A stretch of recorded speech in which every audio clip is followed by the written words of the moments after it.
വർഷം 2023. കോതമംഗലം യൽദോമാർ ബസേലിയസ് കോളേജ്. ചിലരൊക്കെ പാർട്ട്ണറിനെ സെറ്റാക്കാനും ചിലരൊക്കെ പാർട്ട്ണറേ വേണ്ടെന്ന് ഡിസൈഡ് ചെയ്യുന്ന സമയം BA animation and visual effects ബാച്ചിൻ്റെ ചുവരുകളിൽ അന്നൊരു ശബ്ദം പ്രതിധ്വനിച്ചു. ആയുടെ പിള്ളേരെ നമസ്കാരം. നിങ്ങളുടെ ഫൈനൽ സെമസ്റ്റർ എക്സാം ഉടൻ വരാൻ ചാൻസ് ഉണ്ട്. അതുകൊണ്ട് VFX പ്രൊജക്ട് വർക്ക്സ് എല്ലാവരും സ്റ്റാർട്ട് ചെയ്തോട്ടോ. അന്ന് കാട്ടുതീ ആളിപ്പടർന്നു. ഡോക്ടർ സ്ട്രേഞ്ചിന്റെ പോർട്ടൽ, വേറെ ലോകത്ത് പോൽ, ചെറുതാവൽ വലുതാവൽ, ഏലിയൻ, സ്പേസ്, UFO, റോബോട്ട്, അങ്ങനെ ശാസ്ത്രം ചിന്തിച്ചിട്ടുള്ളതും ചിന്തിക്കാനിരിക്കുന്നതുമായിട്ടുള്ള എല്ലാത്തിലും പലരും കൈവച്ചു തുടങ്ങി. എന്നാൽ ആ കൂട്ടത്തിൽ ഒരാളുണ്ടായിരുന്നു. അവന്റെ പാദങ്ങളുടെ വലിപ്പം ചെറുതായിരുന്നെങ്കിലും പാദമുദ്രകൾ. ആ ഡയലോഗ് ഇവിടെ എന്തിനാ? അയാൾ സ്വയം പറഞ്ഞു, ഇത്തവണ ഇതുവരെ ആരും ചെയ്യാത്ത വെറൈറ്റി ആയിട്ടുള്ള എന്തെങ്കിലും ഞാൻ ചെയ്യും. എന്താ ചെയ്യാ? യെസ്, സൈബർ പങ്ക്.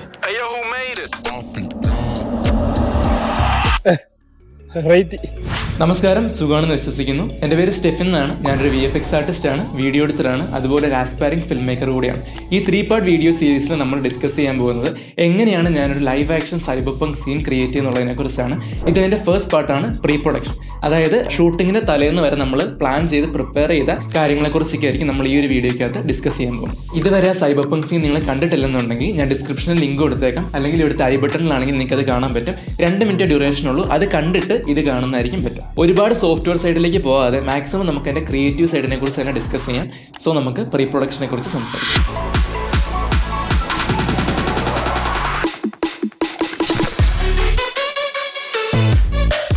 ഷൂട്ട് ചെയ്യാൻ വേണ്ടി നമുക്ക് ആദ്യം ഒരു കോൺസെപ്റ്റ് ക്രിയേറ്റ് ചെയ്യണമല്ലോ. അപ്പോൾ അതുകൊണ്ട് മുമ്പ് ചെയ്യണമെന്ന് പ്ലാൻ ചെയ്തിട്ട് പിന്നീട് ചവിട്ട് വെച്ച കുറേ പ്രോജക്ട്സിൻ്റെ കുറേയൊക്കെ ഐഡിയാസ് കമ്പൈൻ ചെയ്തിട്ടാണ് ഞാൻ ഈ ഒരു പ്രോജക്റ്റിൻ്റെ ഒരു ഔട്ട്ലൈൻ ആദ്യം ക്രിയേറ്റ് ചെയ്തത്.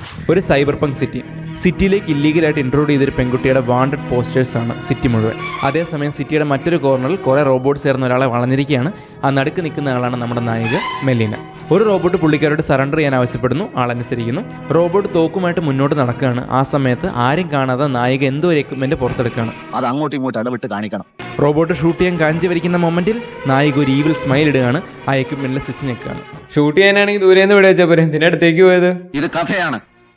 അതൊരു സ്മോക്ക് ബോംബാണ്. സ്പോട്ടിൽ തന്നെ അതിൽ നിന്ന് ഗ്രീൻ കളർ സ്മോക്ക് ആ ഏരിയ മുഴുവൻ സ്പ്രെഡ് ആവുന്നു. റോബോട്ട്സിൻ്റെ വിഷൻ ബ്ലർ ആവുന്നു. പെട്ടെന്ന് നായിക തോക്ക് ഡിഫ്ലക്ട് ചെയ്യുന്നു. റോബോട്ടിൻ്റെ ഷോട്ട് മിസ്സാവുന്നു. നായികയുടെ ഒറ്റ കിക്കിൽ റോബോട്ട് താഴെ വീഴുന്നു. ബാക്കിയുള്ള റോബോട്ട്സിന് എന്താ സംഭവം എന്ന് മനസ്സിലാവുന്നില്ല. അവർ അറഞ്ചം പുറഞ്ഞ ഫയർ ചെയ്യുന്നു. മറ്റൊരു റോബോട്ട് വെടിയേറ്റ് വീഴുന്നു. ഒരു ഗ്രനേഡ് മുകളിൽ നിന്ന് വന്ന് വീഴുന്നു. ഗ്രനേഡിൻ്റെ എക്സ്പ്ലോഷനിൽ റോബോട്ട്സ് എല്ലാം ചിന്നിച്ചെതറുന്നു. ക്യാമറ മുകളിലേക്ക് പോകുമ്പോൾ തൊട്ടടുത്തുള്ള ബിൽഡിങ്ങിൻ്റെ മുകളിൽ നിൽക്കുകയാണ് നമ്മുടെ നായിക. എല്ലാം അവസാനിച്ചെന്ന് മനസ്സിലാക്കിയ നായിക ബിൽഡിങ്ങിൻ്റെ മുകളിലൂടെ ഓടി സിറ്റിയിലേക്ക് ചാടി രക്ഷപ്പെടും. കഴിഞ്ഞിട്ടില്ല. കുറെ കഴിയുമ്പോൾ എല്ലാരെയും പോലെ അവരും മരിക്കും, എന്നിട്ട് കുഴിച്ചിടും. എന്താ ഈ കോൺസെപ്റ്റ് ഡെവലപ്പ് ചെയ്തുകൊണ്ടിരുന്ന സമയത്താണ് സൈബർ പങ്ക് 2077 ട്രെയിലർ കാണുന്നത്. അതിൻ്റെ കോൺസെപ്റ്റും ഏതാണ്ട് സെയിം തന്നെ ആയതുകൊണ്ട് അതിലെ കുറച്ച് ഷോട്ടുകളൊക്കെ ഏതാണ്ട് അതേപോലെ തന്നെ നിങ്ങൾക്ക് ഈ വീഡിയോയിലും കാണാം. യഥാർത്ഥത്തിൽ ഇതൊരു ഇൻസ്പിറേഷൻ ആണെന്ന് പറയാം. അതെ, കോപ്പിയുടെ അല്ല, ഇൻസ്പിറേഷൻ ആണ്. കോൺസെപ്റ്റ് ക്രിയേറ്റ് ചെയ്ത് കഴിഞ്ഞിട്ട് എൻ്റെ ഫസ്റ്റ് സ്റ്റെപ്പ് എന്ന് പറയുന്നത് ബാക്ക്ഗ്രൗണ്ട് മ്യൂസിക് കണ്ടുപിടിക്കുക എന്നുള്ളതായിരുന്നു. അറിയാലോ, മ്യൂസിക്കിന് നമ്മുടെ വിഷ്വലിനെ ഏത് മൂഡിലേക്ക് വേണമെങ്കിലും ചേഞ്ച് ചെയ്യാൻ പറ്റും. സെയിം വിഷ്വലിനെ തന്നെ മ്യൂസിക് മാത്രം ചേഞ്ച് ചെയ്തുകൊണ്ട് നമുക്ക് സാഡോ, ഹാപ്പിയോ, ഇൻസ്പിറേഷനലോ, ഡിപ്രസിങ്ങോ അങ്ങനെ എന്ത് വേണമെങ്കിലും ആക്കി മാറ്റാം. ഈ ഒരു വീഡിയോയിൽ ഞാൻ എന്ത് പേസിംഗ് ആണ് ഉദ്ദേശിക്കുന്നതെന്നും എന്ത് മൂഡാണ് ഞാൻ ക്രിയേറ്റ് ചെയ്യാൻ ഉദ്ദേശിക്കുന്നതെന്നും എനിക്കൊരു ഐഡിയ ഉണ്ടായിരുന്നതുകൊണ്ട് ഏതാണ്ട് അതിനോട് മാച്ച് ചെയ്ത് നിൽക്കുന്നൊരു മ്യൂസിക് തന്നെ എനിക്ക് കണ്ടുപിടിക്കണമായിരുന്നു. അതുകൊണ്ട് ഞാൻ 2-3 ദിവസം യൂട്യൂബ് മുഴുവൻ നരിച്ച് വെറുക്കിയിട്ട് അവസാനം എനിക്ക് ആവശ്യമായിട്ടുള്ള ബാക്ക്ഗ്രൗണ്ട് മ്യൂസിക് ഞാൻ കണ്ടുപിടിച്ചു. ബാക്ക്ഗ്രൗണ്ട് മ്യൂസിക് സെറ്റായി. ഇനി അടുത്ത സ്റ്റെപ്പ് എന്ന് പറയുന്നതായിരുന്നു ഷോട്ട് ഡിവിഷൻ. ഏതൊക്കെ ഷോട്ടുകളാണ് ഷൂട്ട് ചെയ്യേണ്ടതെന്നും അതാത് ഷോട്ടുകളിൽ എന്തൊക്കെ ആക്ഷൻസ് ആണ് സംഭവിക്കേണ്ടതെന്നും പ്ലാൻ ചെയ്യുന്നതിനെയാണ് നമ്മൾ ഷോട്ട് ഡിവിഷൻ എന്ന് പറയുന്നത്. അപ്പോൾ ഞാൻ പ്രീമിയർ പ്രോയിൽ ഞാൻ എഡിറ്റ് ചെയ്യാൻ ഉപയോഗിച്ചത് പ്രീമിയർ പ്രോ ആണ്. പ്രീമിയർ പ്രോയിൽ ഞാൻ ആ മ്യൂസിക്കിനനുസരിച്ച് എവിടേക്കാണ് കട്ട്സ് വരേണ്ടതെന്ന് ആദ്യം ഡിസൈഡ് ചെയ്തു. ഓരോ കട്ട്സിലും അതാത് ഷോട്ടുകളിൽ എന്തൊക്കെയാണ് സംഭവിക്കേണ്ടതെന്ന് ജസ്റ്റ് ബേസിക് ആയിട്ടൊന്ന് ടൈപ്പ് ചെയ്തിട്ടു. അതായത് ഈ സംഭവം പ്ലേ ചെയ്യുമ്പോഴത്തേക്ക് നമുക്ക് മനസ്സിലാവും ടോട്ടൽ എത്ര കട്ട്സ് ഉണ്ട്, ടോട്ടൽ എത്ര ഷോട്ടുകളുണ്ട്, അതാത് ഷോട്ടുകളിൽ എന്തൊക്കെ ആക്ഷൻസ് ആണ് സംഭവിക്കുന്നതെന്ന് ഒരു ഐഡിയ നമുക്ക് കിട്ടും. അപ്പോൾ ഈ ഒരു ഐഡിയ കിട്ടിക്കഴിഞ്ഞാൽ നമുക്ക് ഇതിനെ ബേസ് ചെയ്തുകൊണ്ട് ബാക്കിയുള്ള കാര്യങ്ങൾ പ്ലാൻ ചെയ്യാൻ പറ്റും. അപ്പോൾ ബാക്ക്ഗ്രൗണ്ട് മ്യൂസിക് സെറ്റായി, ടോട്ടൽ എത്ര ഷോട്ടുകൾ വേണമെന്നുള്ള ഐഡിയയും കിട്ടി. നമുക്കിനി ഈ ഷോട്ടുകളൊന്ന് വിഷ്വലൈസ് ചെയ്യണം. നിലവിൽ ഇപ്പോൾ നമുക്ക് ഈ ഷോട്ടുകളുടെ ഐഡിയാസ് മാത്രമേ ഉള്ളൂ. ഇത് വിഷ്വലി എങ്ങനെയാണ് വരാൻ പോകുന്നത് എന്നുള്ളതിന് തീരുമാനമായിട്ടില്ല.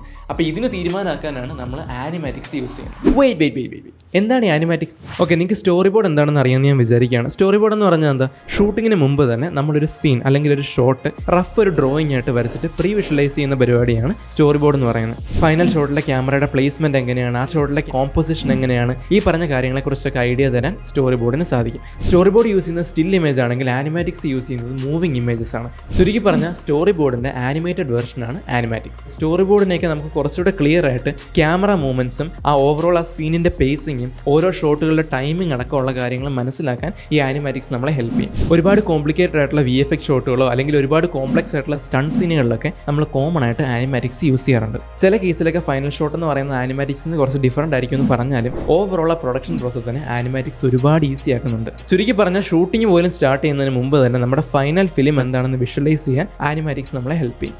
സോ ആനിമാറ്റിക്സ് എന്താണ് സംഭവം നിങ്ങൾക്ക് പിടികിട്ടി കാണുമെന്ന് പ്രതീക്ഷിക്കുന്നു. നമുക്കിനി അടുത്തതായിട്ട് എങ്ങനെയാണ് ഞാൻ ഈ ആനിമാറ്റിക്സ് വീഡിയോ ക്രിയേറ്റ് ചെയ്തതെന്ന് നോക്കാം. ഒത്തിരി സോഫ്റ്റ്വെയർ സൈഡിലേക്കൊന്നും പോകുന്നില്ല, വളരെ ക്വിക്കായിട്ട് എന്തൊക്കെ സ്റ്റെപ്സാണ് ഞാൻ അതിന് വേണ്ടി എടുത്തതെന്ന് മാത്രം ഒന്ന് കണ്ടിട്ട് വരാം. അതിനുവേണ്ടി ആദ്യം ഞാൻ എൻ്റെ ഹോസ്റ്റൽ റൂംമേറ്റിനെ കൊണ്ട് പല പോസസ് ഇട്ട് കുറച്ച് ഫോട്ടോസ് എടുത്തു. എന്നിട്ട് ആ ഫോട്ടോസ് ട്രേസ് ചെയ്തിട്ട് കുറച്ച് റഫ് സ്കെച്ചസ് ആദ്യം ക്രിയേറ്റ് ചെയ്തു.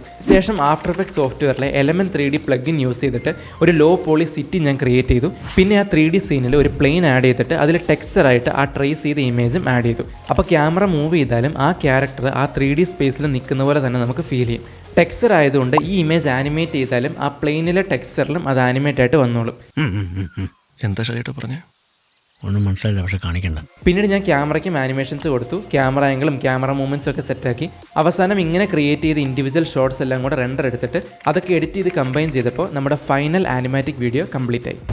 സാധാരണ സ്റ്റോറി ബോർഡിങ് കഴിഞ്ഞിട്ടാണ് ആനിമാറ്റിക്സ് നമ്മൾ ക്രിയേറ്റ് ചെയ്യുക. അതായത് ഷോട്ടുകൾ എങ്ങനെയൊക്കെ ആയിരിക്കണം, ഏതൊക്കെ ക്യാമറ ആംഗിൾസ് വേണം, ഇതൊക്കെ ഡിസൈഡ് ചെയ്തതിന് ശേഷമാണ് പിന്നീട് അതിനെ ആനിമേറ്റ് ചെയ്യുന്നത്. പക്ഷേ ഈ ഒരു പ്രോജക്റ്റിൻ്റെ കേസിൽ ഞാൻ ആനിമാറ്റിക്സ് ആണ് ആദ്യം ക്രിയേറ്റ് ചെയ്തത്. കാരണം 3D എൻവയോൺമെൻ്റ് ആണ്, 3D ക്യാമറയാണ്, നമുക്ക് ഏത് ക്യാമറ ആംഗിളോ അല്ലെങ്കിൽ ഏത് ക്യാമറ മൂവ്മെൻറ്റ് വേണമെങ്കിലും എക്സ്പെരിമെൻറ്റ് ചെയ്യാം. അതുകൊണ്ട് ഈ എക്സ്പെരിമെൻറ്റ്സ് ഒക്കെ ചെയ്ത് ഈ ആനിമാറ്റിക്സ് വീഡിയോ കംപ്ലീറ്റ് ചെയ്തതിന് ശേഷം പിന്നീട് അതിൽ നിന്ന് സ്ക്രീൻഷോട്ട്സ് എടുത്തിട്ടാണ് ഞാൻ സ്റ്റോറി ബോർഡ് കംപ്ലീറ്റ് ചെയ്തത്. സ്റ്റോറി ബോർഡിൽ ജസ്റ്റ് ആ ഇമേജസ് മാത്രമല്ല ഉണ്ടായിരിക്കുക, അതാത് ഇമേജസിൻ്റെ കൂടത്തെ ആ ഷോട്ടുകളെ കുറിച്ചുള്ള ചെറിയൊരു ഡിസ്ക്രിപ്ഷനും കൂടെ കാണും.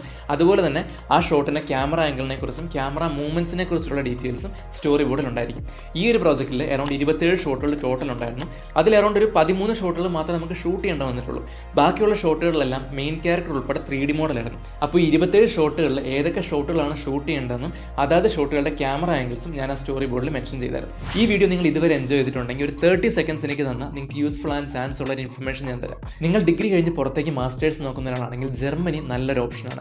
ജർമ്മനിയിലെ പബ്ലിക് യൂണിവേഴ്സിറ്റീസിൽ നിങ്ങൾക്ക് ഫ്രീ ആയിട്ട് മാസ്റ്റേഴ്സ് ചെയ്യാം with Schengen visa and stay back. സംഭവമൊക്കെ ശരി തന്നെ, പക്ഷേ ജർമ്മനിയിലേക്ക് എങ്ങനെ എത്തും?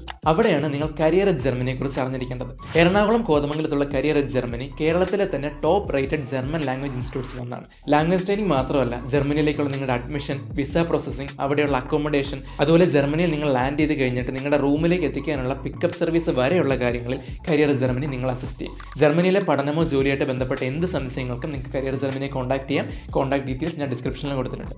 Also thank you career Germany for this amazing studio. Okay, നമുക്കിനി മൂഡ് ബോർഡിനെ കുറിച്ച് സംസാരിക്കാം. എന്നുവെച്ചാൽ എല്ലാ സിനിമകൾക്കും വിഷ്വൽ സ്റ്റോറി ടെല്ലിങ്ങിന് അതിൻ്റേതായിട്ടുള്ള ഒരു സ്റ്റൈൽ ഉണ്ടായിരിക്കും. ഒരിക്കലും ഓപ്പൻഹൈമറിൻ്റെ വിഷ്വൽ സ്റ്റൈൽ നമ്മൾ ബാർബി മൂവിയിൽ പ്രതീക്ഷിക്കത്തില്ല. കാരണം ഓരോ സിനിമകളുടെയും കളർ പാലറ്റിന്, അതിൻ്റെ എൻവയോൺമെൻറ്റ് ഡിസൈന്, ഓവറോൾ വിഷ്വലി അതിനെ എങ്ങനെയാണ് പ്രസൻറ്റ് ചെയ്യുന്നതെന്നുള്ളതിന് ആ സിനിമ നമ്മളിൽ ഉണ്ടാക്കുന്ന ഇമോഷണൽ ഇമ്പാക്റ്റിനെ വലിയ രീതിക്ക് സ്വാധീനിക്കാൻ കഴിയും. അതുപോലെ നമ്മൾ ക്രിയേറ്റ് ചെയ്യുന്ന ഒരു പ്രോജക്റ്റ് വിഷ്വലി എങ്ങനെയാണ് ഡെലിവർ ചെയ്യേണ്ടതെന്ന് പ്ലാൻ ചെയ്യാനായിട്ട് നമ്മൾ യൂസ് ചെയ്യുന്ന ഒരു സെറ്റ് ഓഫ് റെഫറൻസ് ഇമേജസിനെയാണ് നമ്മൾ മൂഡ് ബോർഡ് എന്ന് പറയുന്നത്. അപ്പോൾ ഈ മൂഡ് ബോർഡ് അല്ലെങ്കിൽ ഈ സെറ്റ് ഓഫ് റെഫറൻസ് ഇമേജസിനെ ബേസ് ചെയ്തുകൊണ്ടായിരിക്കും വിഷ്വലി എങ്ങനെയാണ് നമ്മുടെ പ്രോജക്റ്റ് വരാൻ പോകുന്നത് നമ്മൾ പ്ലാൻ ചെയ്യണം. സോ നമ്മൾ എന്താണോ മനസ്സിൽ കാണുന്ന വിഷൻ, ആ ഒരു വിഷ്വൽ സ്റ്റൈൽ മാച്ച് ചെയ്യുന്ന റെഫറൻസ് ഇമേജ് ആയിരിക്കും നമ്മൾ ഈ മൂഡ് ബോർഡ് ക്രിയേറ്റ് ചെയ്യാനായിട്ട് യൂസ് ചെയ്യുന്നത്. നിങ്ങൾക്ക് വേണമെങ്കിൽ ഈ ഇമേജസ് ഒരു ഫോൾഡറിലേക്ക് കോപ്പി ചെയ്ത് അറേഞ്ച് ചെയ്യാം. അതല്ലെന്നുണ്ടെങ്കിൽ മിലനോട്ട് പോലുള്ള സോഫ്റ്റ്വെയർസ് യൂസ് ചെയ്തിട്ടാണെങ്കിലും വിഷ്വലി പ്ലീസിംഗ് ആയിട്ടുള്ള രീതിക്ക് ഒരു മൂഡ് ബോർഡ് നിങ്ങൾക്ക് ക്രിയേറ്റ് ചെയ്യാൻ പറ്റും. ഈ ഒരു പ്രോജക്റ്റിൻ്റെ കേസിൽ കുറേയൊക്കെ റെഫറൻസ് ഇമേജസ് ഞാൻ ഗൂഗിളിൽ നിന്ന് ഡൗൺലോഡ് ചെയ്തായിരുന്നു. അതല്ലാത്ത കുറേയൊക്കെ ഇമേജസ് ഞാൻ മിഡ്ജേണി AI യൂസ് ചെയ്തിട്ടാണ് ക്രിയേറ്റ് ചെയ്തത്. അപ്പോൾ പ്ലാനിംഗ് ഒക്കെ നന്നായിട്ട് നടക്കുന്നുണ്ട്. വിഷ്വലി ഈ സാധനം എങ്ങനെയാണ് വരേണ്ടതെന്നുള്ളതിൻ്റെ ഐഡിയ ഉണ്ട്. നമുക്കിനി അഭിനയിക്കാൻ ഒരാളെ വേണം. സോ നെക്സ്റ്റ് സ്റ്റെപ്പ് ആയിരുന്നു കാസ്റ്റിംഗ്. പോലീസുകാർക്ക് എന്താ ഈ വീട്ടിൽ കാര്യം? തോന്നക്കൽ പഞ്ചായത്തിലെ ഓരോ അരിയും ഞാൻ പെറുക്കിയെടുക്കും.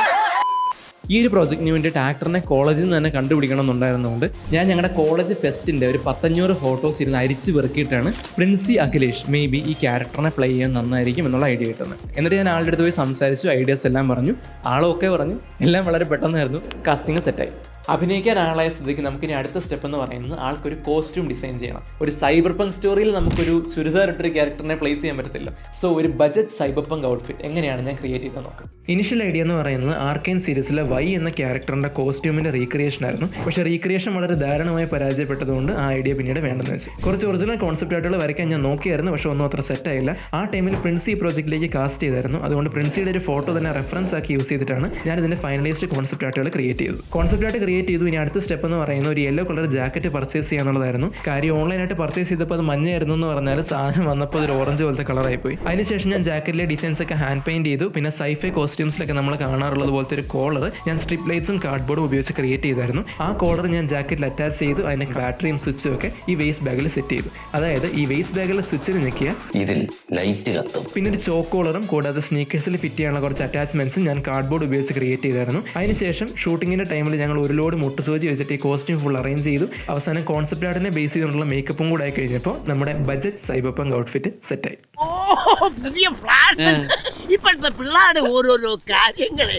കോസ്റ്റ്യൂം ഡിസൈനും തീർന്നു കഴിഞ്ഞപ്പോൾ പ്രീ പ്രൊഡക്ഷൻ സ്റ്റേജിൽ എൻ്റെ ലാസ്റ്റ് സ്റ്റെപ്പ് എന്ന് പറയുന്നത് ഷോർട്ട് ഷെഡ്യൂളിംഗ് ആയിരുന്നു. സിമ്പിളായിട്ട് പറയുകയാണെങ്കിൽ നമ്മുടെ ലൈറ്റിങ്ങിൻ്റെ അവൈലബിലിറ്റി, ആർട്ടിസ്റ്റുകളുടെ അവൈലബിലിറ്റി, നമുക്കുള്ള സമയം, ഷോട്ടുകളുടെ പ്രയോറിറ്റി, ഈ പറഞ്ഞ കാര്യങ്ങളൊക്കെ പരിഗണിച്ചുകൊണ്ട് ഏതൊക്കെ ഷോട്ടുകൾ ആദ്യം എടുക്കണം, ഏതൊക്കെ ഷോട്ടുകൾ അവസാനം എടുക്കണം എന്ന് പ്ലാൻ ചെയ്യുന്നതിനെയാണ് നമ്മൾ ഷോർട്ട് ഷെഡ്യൂളിംഗ് എന്ന് പറയുന്നത്. ഈ ഒരു പ്രോജക്റ്റിൽ ഞാൻ ചെയ്തത് എന്താണെന്ന് വെച്ചാൽ ഫേസിൻ്റെ ക്ലോസപ്പ് കാണുന്ന ഷോട്ടുകളെല്ലാം പ്രയോറിറ്റൈസ് ചെയ്ത് ആദ്യത്തിലേക്ക് വെച്ചു. എന്നിട്ട് വൈഡ് ആയിട്ടുള്ള ഷോട്ടുകളെല്ലാം അവസാനത്തേക്കും ഷെഡ്യൂൾ ചെയ്തു. ബൈ ദ വേ, ഫേസ് ഏറ്റവും ഫ്രഷ് ആയിട്ടിരിക്കുന്ന സമയത്ത് നമുക്ക് ക്ലോസപ്സ് എടുക്കാം എന്നുള്ളതുകൊണ്ടാണ് ക്ലോസപ്സ് ഒക്കെ നമ്മൾ ആദ്യത്തേക്ക് ഷെഡ്യൂൾ ചെയ്ത്. ബാക്കി വൈഡ് ആയിട്ടുള്ള ഷോട്ടുകൾ മുഖത്തിന് നമ്മൾ അത്രയ്ക്ക് ഇമ്പോർട്ടൻസ് കൊടുക്കേണ്ട കാര്യമില്ല. അപ്പോൾ ഷോർട്ട് ഷെഡ്യൂളിംഗ് കഴിഞ്ഞു, കോസ്റ്റ്യൂമിൻ്റെ എല്ലാ പരിപാടിയും തീർത്തു, പ്രിൻസ് ഹെയർ കട്ട് ചെയ്ത് സ്ട്രെയിറ്റനിങ് ഒക്കെ ചെയ്തു. അപ്പോൾ എല്ലാ പ്രീ പ്രൊഡക്ഷൻ്റെ പരിപാടിയും കഴിഞ്ഞ് പിറ്റേ ദിവസം ഷൂട്ടാണ്.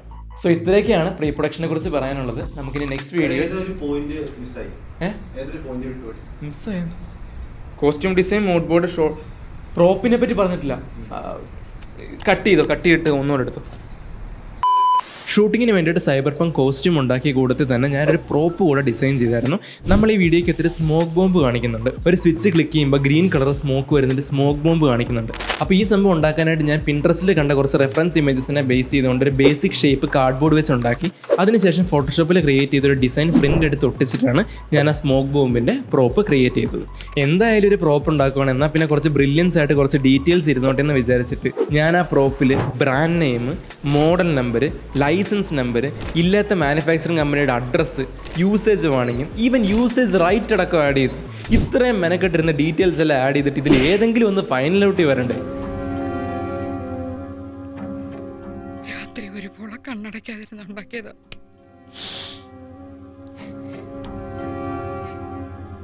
Brand name, model number, license number, ഇല്ലാത്ത മാനുഫാക്ചറിങ് കമ്പനിയുടെ അഡ്രസ്സ്, യൂസേജ് വാണിങ്ങും ഈവൻ യൂസേജ് റൈറ്റ് അടക്കം ആഡ് ചെയ്തു. ഈ വീഡിയോ നിങ്ങൾക്ക് ഇൻട്രസ്റ്റിംഗ് ആയിരുന്നെങ്കിൽ വീഡിയോ ലൈക്ക് ചെയ്യുന്ന കാര്യം, ചാനൽ സബ്സ്ക്രൈബ് ചെയ്യുന്ന കാര്യം പരിഗണിക്കുക. അതുപോലെ ഇത്തരം കൂടുതൽ വീഡിയോസിനായിട്ടും ഈ വീഡിയോയുടെ സെക്കൻഡ് പാർട്ടിനായിട്ടും ബിഹൈൻഡ് ക്രൂ ചാനൽ ചെക്കൗട്ട് ചെയ്ത് നോക്കുക. So let's learn, create and grow together. Thank you for watching.